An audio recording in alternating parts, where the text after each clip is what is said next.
ವಾಲ್ಮೀಕಿ ಅಭಿವೃದ್ಧಿ ನಿಗಮದಲ್ಲಿ ಬ್ರಹ್ಮಾಂಡ ಭ್ರಷ್ಟಾಚಾರ ನಡೆದಿದೆ.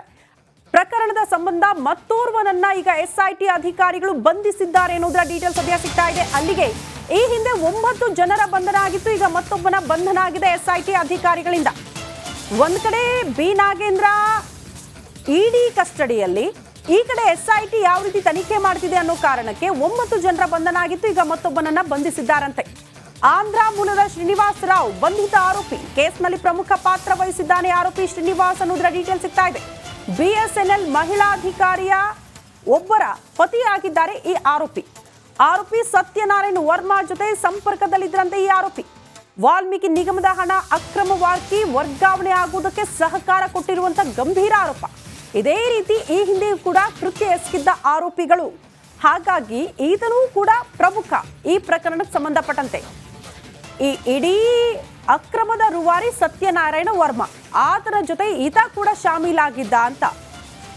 ಈ ಹಿಂದೆ ಹಲವಾರು ಬಾರಿ ಇಂಥ ವಂಚನೆಯ ಪ್ರಕರಣಗಳು ಆಗಿತ್ತು ಇವರಿಬ್ಬರಿಂದ.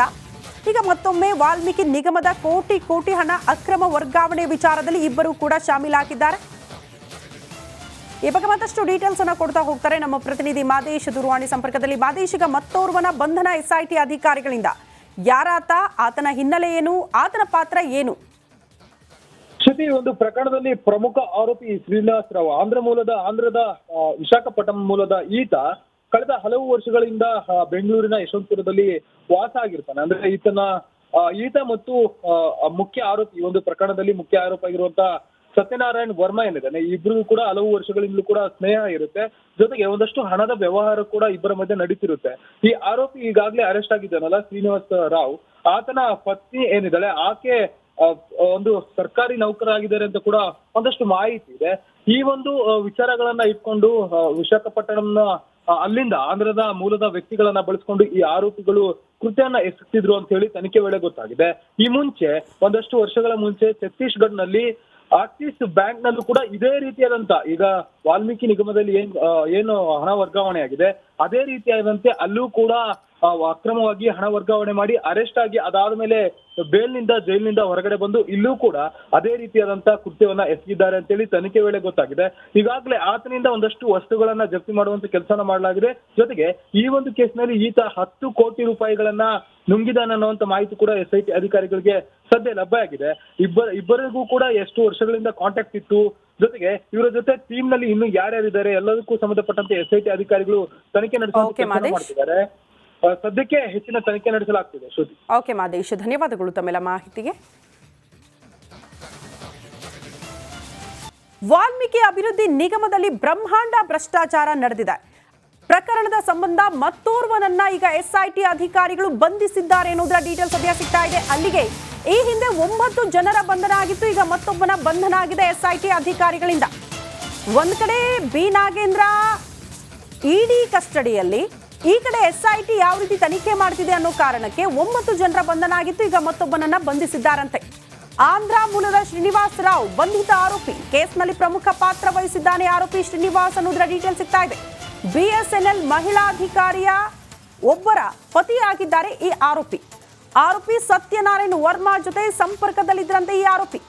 ವಾಲ್ಮೀಕಿ ನಿಗಮದ ಹಣ ಅಕ್ರಮವಾಗಿ ವರ್ಗಾವಣೆ ಆಗುವುದಕ್ಕೆ ಸಹಕಾರ ಕೊಟ್ಟಿರುವಂತ ಗಂಭೀರ ಆರೋಪ. ಇದೇ ರೀತಿ ಈ ಹಿಂದೆಯೂ ಕೂಡ ಕೃತ್ಯ ಎಸಗಿದ್ದ ಆರೋಪಿಗಳು. ಹಾಗಾಗಿ ಈತನೂ ಕೂಡ ಪ್ರಮುಖ ಈ ಪ್ರಕರಣಕ್ಕೆ ಸಂಬಂಧಪಟ್ಟಂತೆ. ಈ ಇಡೀ ಅಕ್ರಮದ ರೂವಾರಿ ಸತ್ಯನಾರಾಯಣ ವರ್ಮಾ, ಆತನ ಜೊತೆ ಈತ ಕೂಡ ಶಾಮೀಲಾಗಿದ್ದ ಅಂತ. ಈ ಹಿಂದೆ ಹಲವಾರು ಬಾರಿ ಇಂಥ ವಂಚನೆಯ ಪ್ರಕರಣಗಳು ಆಗಿತ್ತು ಇವರಿಬ್ಬರಿಂದ.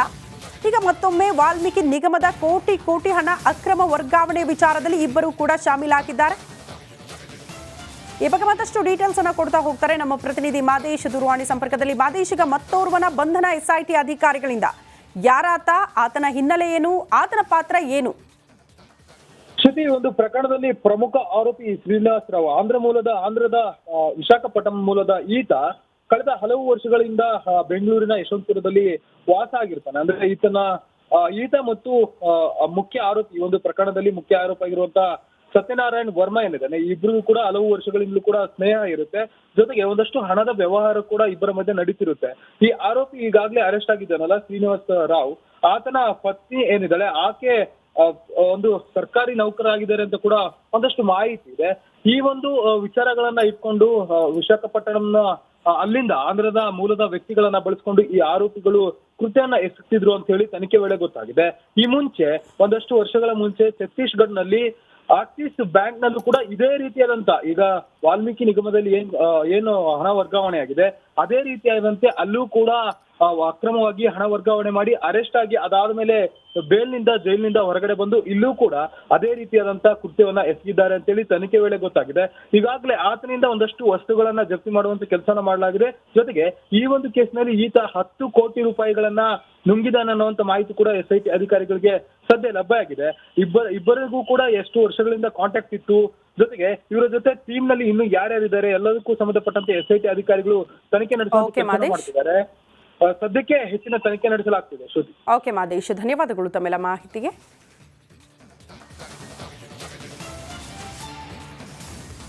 ವಾಲ್ಮೀಕಿ ನಿಗಮದ ಬ್ರಹ್ಮಾಂಡ ಭ್ರಷ್ಟಾಚಾರಕ್ಕೆ SIT ಇಡಿ ತನಿಖೆ ಮಾಡ್ತಾ ಇದೆ. ಈ ಮಧ್ಯೆ ಈಗ CBI ರೀ ಎಂಟ್ರಿ ಕೊಡುವ ಸಾಧ್ಯತೆ ದಟ್ಟವಾಗಿದೆ.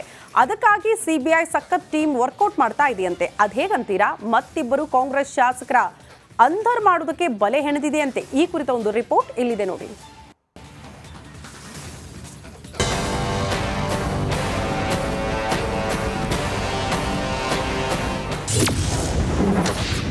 ST ನಿಗಮ ಹಗರಣ ಅಖಾಡಕ್ಕೆ CBI ಕಣ್ಣು. ಇಡಿ SIT ಬಳಿಕ CBI ಚಾಪ್ಟರ್ ಶುರು ಪಕ್ಕ. ವಾಲ್ಮೀಕಿ ಅಭಿವೃದ್ಧಿ ನಿಗಮ ಹಗರಣದಲ್ಲಿ ಇಡಿ SIT ಬಳಿಕ CBI ವಿಚಾರಣೆ ಶುರು ಮಾಡುವ ಸಾಧ್ಯತೆ ಇದೆ. ಈಗಾಗಲೇ ಯೂನಿಯನ್ ಬ್ಯಾಂಕ್ ಆಡಳಿತ ಮಂಡಳಿ ದೂರಿನ ಮೇಲೆ ತನಿಖೆ ಆರಂಭಿಸಿರುವ CBI ಮತ್ತಷ್ಟು ತನಿಖೆ ಮಾಡಲು ತೆರೆಮರೆಯಲ್ಲೇ ಕಸರತ್ತು ಶುರು ಮಾಡಿದ್ಯಂತೆ.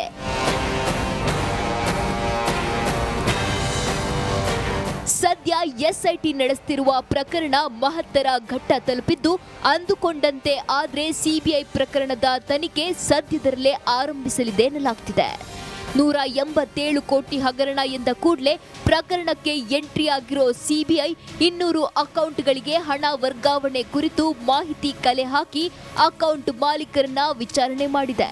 ಜೊತೆಗೆ ಆರೋಪಿಗಳು ನಕಲಿ ಬ್ಯಾಂಕ್ ಖಾತೆ ತೆರೆಯಲು ಬಳಸಿದ್ದ ಕಂಪನಿ ಮಾಲೀಕರು ಬ್ಯಾಂಕ್ ಸ್ಟೇಟ್ಮೆಂಟ್ ಸಮೇತ ವಿಚಾರಣೆ ಎದುರಿಸುತ್ತಿದ್ದಾರೆ.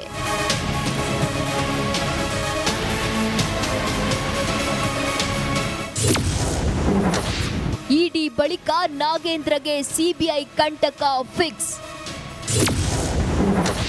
ಕಾಂಗ್ರೆಸ್ ಇಬ್ಬರು ಶಾಸಕರಿಗೆ ಗುನ್ನ ಇಡಲು ಸಜ್ಜು. ಇಡಿಯಿಂದ ಬಂಧನ ಆದ್ರೂ ಮಾಜಿ ಸಚಿವ ನಾಗೇಂದ್ರಗೆ ಮಾತ್ರ ಸಂಕಷ್ಟ ತಪ್ಪಿಲ್ಲ.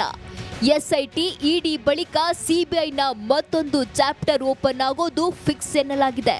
ಇದಕ್ಕಾಗಿ CBI, SIT, ಇಡಿ ಎರಡೂ ತನಿಖಾ ಸಂಸ್ಥೆಗಳಿಗಿಂತಲೂ ಡಿಫರೆಂಟ್ ವರ್ಕ್ ಮಾಡಲು ಸಜ್ಜಾಗಿದ್ಯಂತೆ.